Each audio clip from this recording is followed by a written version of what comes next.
Elvis the Pelvis, the hillbilly cat, the king of rock and roll.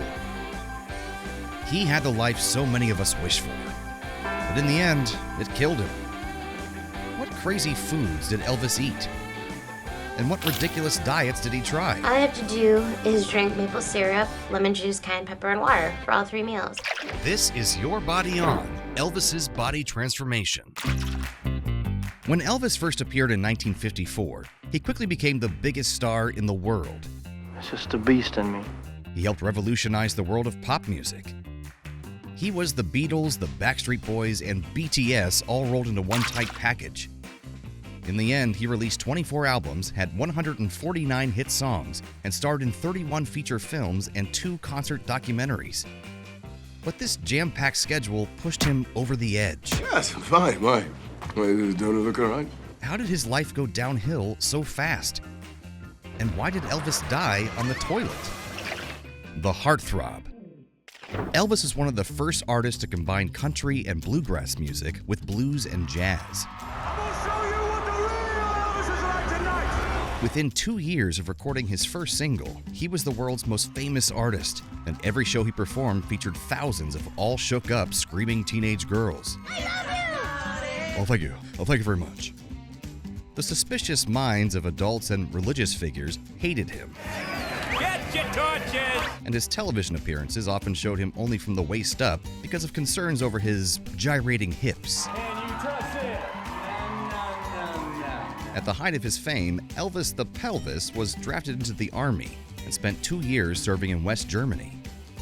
When he came back home, Presley continued his music career, but the demands of being a star began to take their toll. Fame and health. While serving in Germany, Elvis's mother passed away from a heart attack. In addition to underlying health issues, a contributing factor was liver failure due to alcohol poisoning.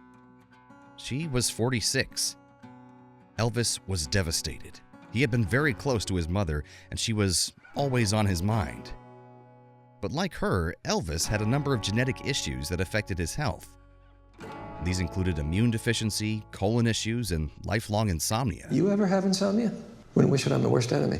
While serving overseas, the young sergeant began taking amphetamine pills for extra strength and energy. A few years later, he used barbiturates to help him sleep. Taking pills to stay awake and go to sleep was a recipe for disaster. But that was only the beginning.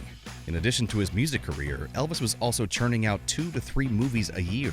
And although they were popular with fans, they were critical disappointments. It's your imagination. These commercial failures negatively impacted the star, and he retreated from the public eye to his home, Graceland. The king was on his way down. Idiots, help your king. Food became his comfort zone. The diet. Elvis had always had an unhealthy diet with lots of fatty foods. It was his devil in disguise.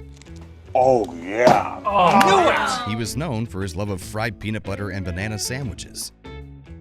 He once took his entire entourage on his plane to fulfill his craving for an extreme sandwich he enjoyed. It was an entire loaf of bread hollowed out and filled with jars of jelly, peanut butter, and bacon, and then deep fried. That one meal was around 42,000 calories, but that wasn't unusual for the king. As he gained weight, Elvis commissioned bedazzled jumpsuits to hide his growing stomach. He did try to lose pounds with dangerous diets. For one, he ate nothing but cherry soda and banana jelly. Although bananas are a good source of potassium and vitamin C, it's not a complete source of all the vitamins and minerals you need to stay healthy. And adding liquid sugar on top of that? Not good at all. My God, why hast thou forsaken me? Another was the Sleeping Beauty diet, where he was put into a medically induced coma by a quack doctor so that he would sleep 24/7 rather than eat. They did nothing for him but put his body under more stress.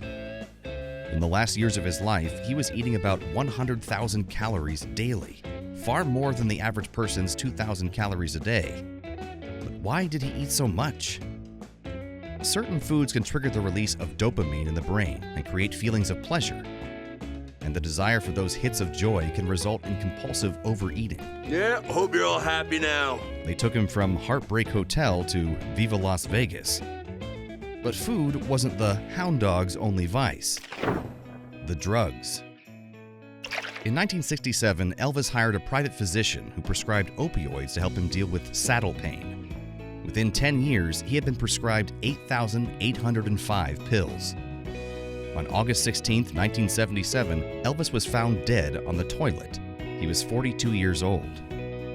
He weighed about 159 kilograms or 350 pounds. Initially, it was reported that the singer had died of heart problems, but the autopsy found high levels of various opioids in his system, including Percodan, codeine, and Demerol. He had actually died of severe constipation. His underlying health conditions, including liver, lung, and stomach issues, may have contributed to his death and were made worse by his drug use and overeating. Elvis had always believed he would die young, like his mother. It may have been a self-fulfilling prophecy that he didn't stop himself from hurtling toward. He would have said he did it my way. But Elvis Presley isn't the only star to suffer from body issues. Kim Kardashian is known for her struggles with body dysmorphia. We'll have a look at her body journey on another episode of Your Body On.